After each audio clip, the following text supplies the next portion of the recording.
Shame that tune! Now it's time to bring up our second contestant.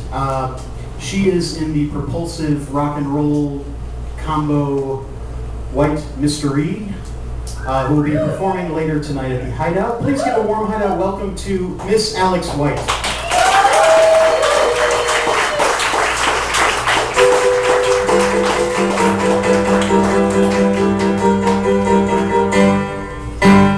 Okay, Alex, let's spin that wheel of fortune with all the genres. And again, we want to shout out whatever you want to hear. You know, this might be the time for good luck. Like, go ahead and spin. Suicide. Suicide. Okay.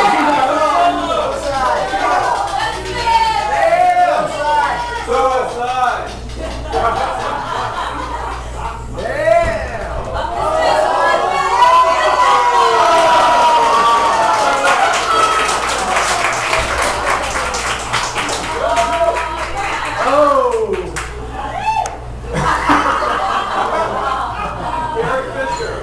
You ready for some Afrobeat, my friend? Yes. Okay, Alex, let's hear the diary entry. And Coach, go. Day 2, Kansas City, Missouri, the Record Bar. When pulling up to an unfamiliar bar in a strange city, the last thing you want to see is that it is located in a strip mall. Day 3, Denver, Colorado, the Lion Slayer. After a grueling drive, we arrived at a dark, low-ceiling dump to find that they didn't even know we were playing. We chatted with the bartender, a tough Indian with braided pigtails and a bowler hat. He was very gracious and told us about a hotel down the block. We checked in and debauchery was imminent. Tom Perkins and I took a walk to explore the neighborhood, which was very interesting. What started as a fairly hip Denver area quickly transformed into the same ominous state of uptown Chicago. Crack whores, guys in wheelchairs with no limbs, and yet the golden dome of the Capitol building shone on like a beacon of promise. We ate some atypical Japanese food, I think it was a Korean-owned restaurant, and went back to the Lion Slayer. There we met the couple who were in the opening band, called the Strange Lights. They were definitely really fucking weird. But very friendly. They had a sweet VW bus that I totally coveted. They lived somewhere in the middle of nowhere in the mountains of Colorado and owned a head shop. Yet when I asked them if they wanted to smoke some weed with me in their van, they looked at me like I was crazy. When the headliner showed up, that's when shit started to fly. Not surprisingly, the members were ultra disagreeable cunts. Because no one really knew we were supposed to play, there was some amount of conflict. The Indian bartender said that when they received our tour posters, they simply threw them away because they didn't know what they were for. Their fans hated us.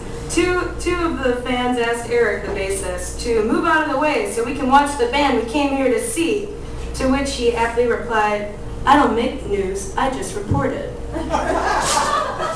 Anyhow, we figured that there was no fucking way that we were playing here, so we unloaded our stuff to return to the hotel. As we did, we saw some dudes skedaddling down an alley with a fizzying Mike's Hard Lemonade. As we walked further, we saw some similar-looking dude in handcuffs with a cop. We walked back to the bar to get the last of our gear, and the bartender and sound guy pleaded with us to play and promised to pay us $200. Not one to turn down free money, not to mention the quickly accumulating swarm of cops outside, we obliged to play after all. In retrospect, I'm very glad we did, because there was a gnarly old drunkard who stuck around to watch us because of our conversation earlier that night. He said he had been working since 2 a.m. the previous night and had been drinking since 5:30 p.m. when we had first gotten to the bar. Also, there was one guy who was a friend of my friend Tom's friend Jungle Cat who had specifically come to see us. He saw listings for our show on the In the Red website and came. Those two guys relayed some comfort to my sinking self-esteem in mankind. When we came back to the motel, the dudes went down. Okay. The dudes went down. He has no power. It gets better. Okay. The dudes went down to the tiki bar in the hotel. It was my boyfriend and my 2-year anniversary, and we laid in the bed in our pajamas in a daze. Eddie, the drummer, came back from the bar and performed a very stimulating striptease for us. While singing the specials, A Message to You, Rudy, I saw his wiener.